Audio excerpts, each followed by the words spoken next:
The most concerning end-time prophecies coming. Number 1, AI and the Antichrist. Where will you go when the mark of the beast becomes mandatory? When buying food requires accepting the system? When staying in cities means bowing to the image or facing execution? Most people haven't thought about this. They assume they'll figure it out when the time comes. But Scripture tells us exactly where safety exists during the Great Tribulation. Jesus identified 3 specific zones, not symbolic ideas, actual places, geographical locations where God provides protection when the Antichrist's control becomes absolute. And here's what you need to understand. These aren't backup plans or suggestions for the cautious. They're the only options. Every other choice leads to the same destination: the mark, the worship, the eternal consequence. Right now, world events are aligning with these prophecies in ways that should make every believer pay attention. Daniel saw it, John recorded it, Jesus warned about it. Look at what's happening right now. Central banks across the world are launching digital currencies. The European Central Bank is piloting the digital euro. China's digital yuan is already operational in major cities. The Federal Reserve is researching a digital dollar. These aren't conspiracy theories. These are official government programs you can verify yourself. And here's why this matters. Digital currency gives central authorities complete visibility into every transaction, every purchase, every sale. Total economic surveillance becomes possible for the first time in human history. Now look at identification technology. India's Aadhaar system has enrolled over 1 billion people with biometric data. The European Union is implementing digital identity wallets. Dozens of nations are merging financial access with biometric verification. Your face, your fingerprint, your iris scan, linked directly to your ability to participate in the economy. But here's where it gets specific to prophecy. In the Middle East, the Abraham Accords have reshaped relationships that were frozen for decades. Arab nations and Israel are normalizing ties. Peace frameworks that seemed impossible 10 years ago are now diplomatic reality. And in Jerusalem, discussions about Temple Mount access continue at levels that would have been unthinkable a generation ago. Why does this matter? Because biblical prophecy requires specific conditions. It requires a global economic system that can exclude individuals from buying and selling. It requires international cooperation that allows one figure to exert authority across nations. It requires circumstances in Jerusalem that permit what Daniel called the Abomination of Desolation. Every piece is moving into position, not slowly, not theoretically, right now. The infrastructure for prophetic fulfillment exists today in ways it never has before. But infrastructure isn't the prophecy itself. There's a specific event that triggers everything. Daniel saw it first. 6 centuries before Christ, he prophesied about an abomination that causes desolation. Jesus referenced this exact prophecy in Matthew 24. He said, "When you see the abomination of desolation standing in the holy place, spoken of through the prophet Daniel, then you'll know." That's the trigger. That's the moment everything changes. So what is it? The Antichrist will enter the rebuilt temple in Jerusalem. He'll stop the sacrifices. He'll set himself up as God. 2 Thessalonians tells us he'll proclaim himself to be God, sitting in God's temple. This isn't symbolic. This is a physical act in a physical location, the holy place, the temple. And here's the timeline. This happens at the midpoint of the tribulation, 3.5 years in. Up until this moment, the Antichrist has been operating through diplomacy, through peace, through solutions to global problems. He's gained trust, he's established authority. But when he defiles the temple, the mask comes off, his true nature is revealed. That's when the Great Tribulation begins. Not the tribulation itself, that started earlier. The Great Tribulation, the worst period of human suffering in history. Jesus said unless those days were cut short, no flesh would survive. That's how severe it becomes. Daniel gives us the exact time frame from this event: 1,260 days, 42 months, 3.5 years, from the abomination to the end. And during those days, the Antichrist's fury is unleashed. His system goes global. His mark becomes mandatory. His image demands worship. Every nation falls under his authority. This is the moment Jesus was warning about. This is why he gave specific instructions about what to do next. And those instructions start with one urgent word: flee. Matthew 24:16 is direct. Jesus said, "When you see the abomination of desolation, then let those who are in Judea flee to the mountains." Not prepare to flee, not make plans to flee eventually. Flee immediately, that day, that hour. And look at what comes next in verse 17 and 18. Don't go back into your house to get anything. If you're on the roof, don't come down. If you're in the field, don't return for your cloak. Don't pack, don't gather supplies, don't grab valuables. Run. The urgency cannot be overstated. Every second matters when this event happens.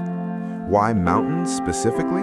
Because mountains provide what you'll desperately need: natural defense, difficult access, terrain that large military forces can't easily control, caves for shelter, springs for water, distance from the systems of civilization that will require the mark. This isn't the first time God's people fled to mountains for survival. David hid in the mountains when Saul hunted him. Lot fled to the mountains when Sodom was destroyed. The pattern repeats throughout Scripture. Mountains represent refuge when judgment comes to the lowlands. But here's what you need to understand. Cities will be death traps during the Great Tribulation. Cities depend on infrastructure, supply chains, electronic commerce, centralized systems, everything that will require the mark to access. You won't be able to buy food without it. You won't access medical care.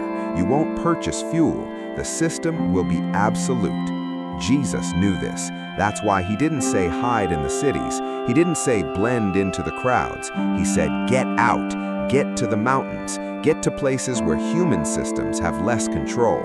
But mountains are just the first location. There's a second place, and it's far more specific. Revelation 13 describes the system that makes fleeing necessary. Verse 16 and 17 tell us the beast's false prophet causes all people, small and great, rich and poor, free and slave, to receive a mark on their right hand or forehead. And here's the key: no one can buy or sell unless they have the mark, the name of the beast, or the number of his name. Read that again. No one can buy or sell. Total economic exclusion. You can't purchase food. You can't pay for shelter. You can't access any commerce. Mountains give you the escape, but here's what most people don't know.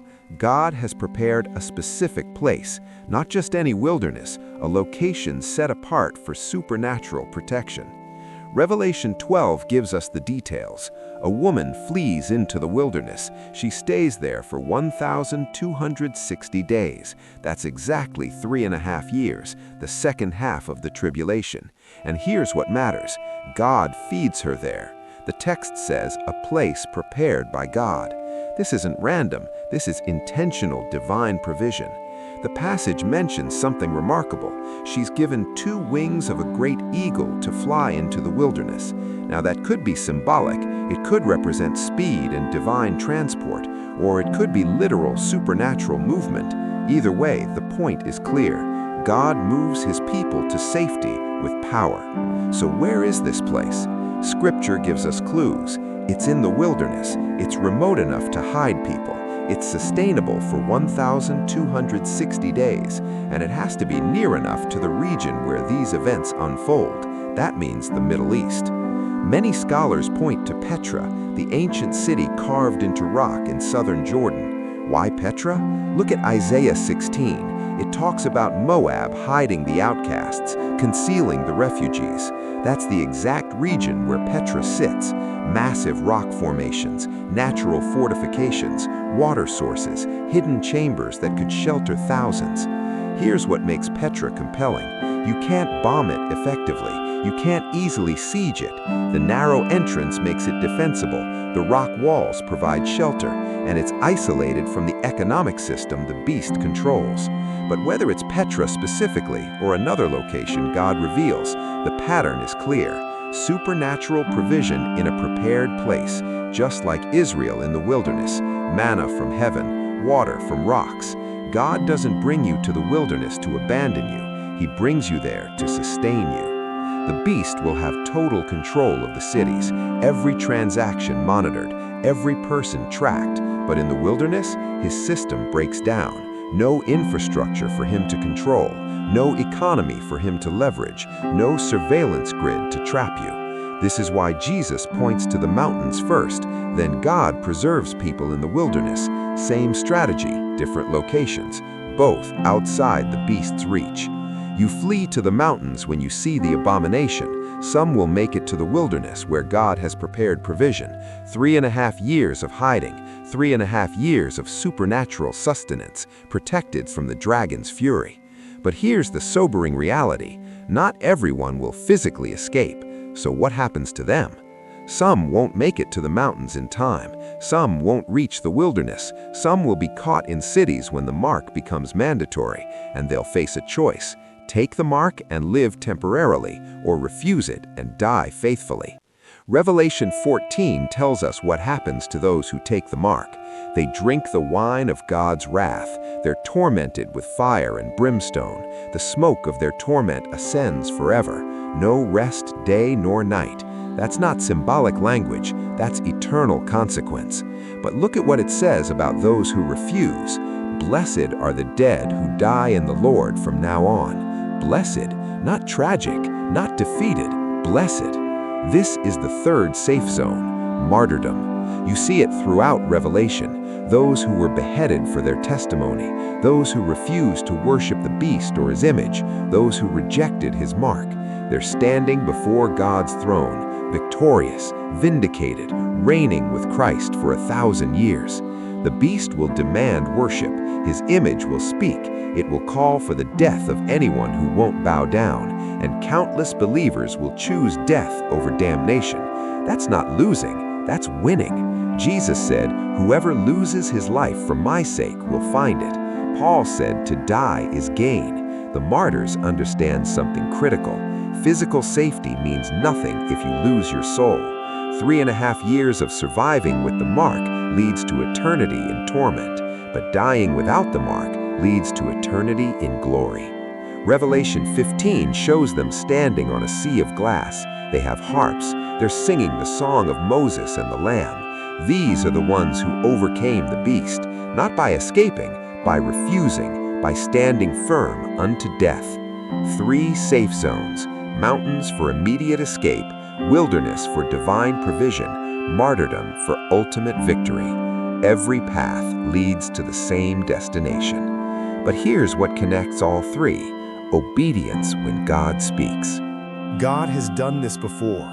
Every time his people faced impossible situations, he made a way. Not through human strategy, through supernatural intervention. But here's what you need to understand. Divine deliverance requires human obedience. Look at the Red Sea. Israel was trapped. Egyptian army behind them, water in front of them, mountains on both sides, no escape. But God told Moses to stretch out his hand over the sea. Moses had to obey first, then God parted the waters. The people still had to walk through. God made the path, but they had to take the steps. Look at Elijah during the drought. God sent him to a brook. Ravens brought him food, supernatural provision. But Elijah had to go to the brook first. When it dried up, God sent him to Zarephath, a widow's house, her last handful of flour, her last bit of oil. But she obeyed God's command through Elijah, and the flour didn't run out. The oil didn't fail, sustained supernaturally for years. You see the pattern? God provides the miracle, you provide the obedience. When Jesus says, "Flee to the mountains," you flee immediately. Don't pack your bags, don't grab your belongings, don't go back for anything. You move when he says move. That obedience positions you for God's protection. The wilderness provision works the same way. You can't get there by your own planning. You can't stockpile enough supplies. You can't prepare adequately through human means. But when God says go, you go, and He meets you there with what you need. Even martyrdom requires obedience, the obedience to refuse, to stand firm, to say no to the mark, even when the blade is at your neck. Here's what this means for you right now. Start listening, start watching, start preparing your heart for instant obedience, because when the abomination happens, you won't have time to deliberate. You won't have time to weigh options. You'll have seconds to respond. The Israelites who hesitated at the Red Sea would have drowned. The ones who stepped into the water walked through on dry ground. Obedience is the key that unlocks supernatural deliverance. But understand this clearly. The beast's control will be absolute. There's no hiding in plain sight. Revelation 13 makes this clear. The beast has authority over every tribe, tongue, and nation. Not some nations, not most nations, every single one. There's no safe country to flee to, no government that will protect you, no border you can cross to escape his reach. He causes all, small and great, rich and poor, free and slave, to receive a mark. All, not most, not many, all.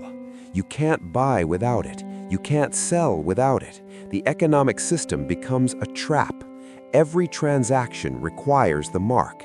Every purchase, every sale, everything. And here's where it gets even more absolute. He sets up an image. That image speaks. It has power to cause anyone who won't worship it to be killed. This isn't just economic control.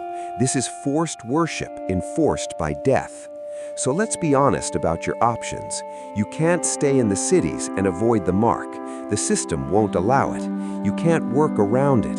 You can't find loopholes. You can't use cash or barter. The beast's system is total. You can't flee to another country. There are no safe nations. His authority is global, worldwide dominion. Nowhere on earth operates outside his control except the places God has appointed. You can't hide in your house. The technology exists right now to track every person.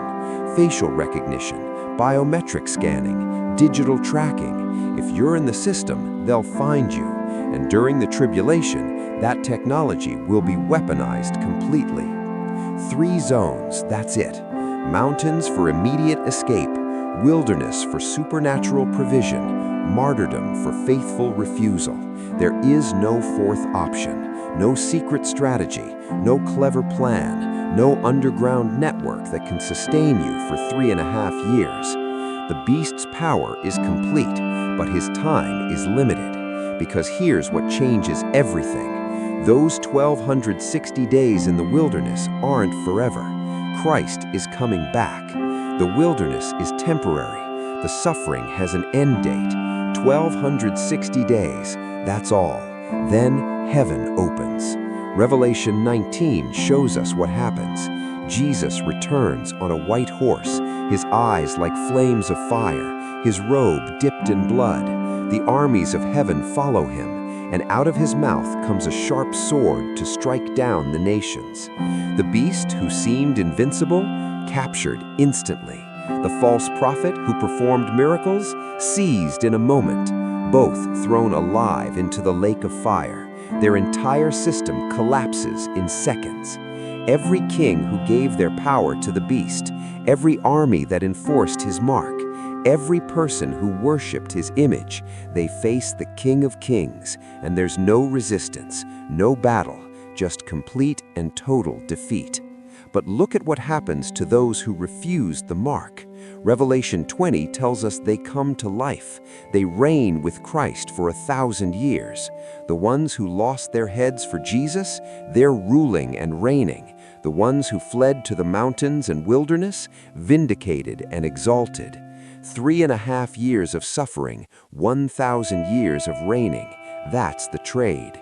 Temporary tribulation for eternal glory. The beast's mark damns forever. Refusing it crowns forever. You see it now? The 3 safe zones aren't just about physical survival. They're about spiritual faithfulness. Mountains, wilderness, martyrdom. 3 paths, same destination. Jesus told us where to flee because he's coming back for those who endure. The tribulation is coming. The signs are aligning. The question isn't whether these events will happen. The question is whether you'll recognize the moment when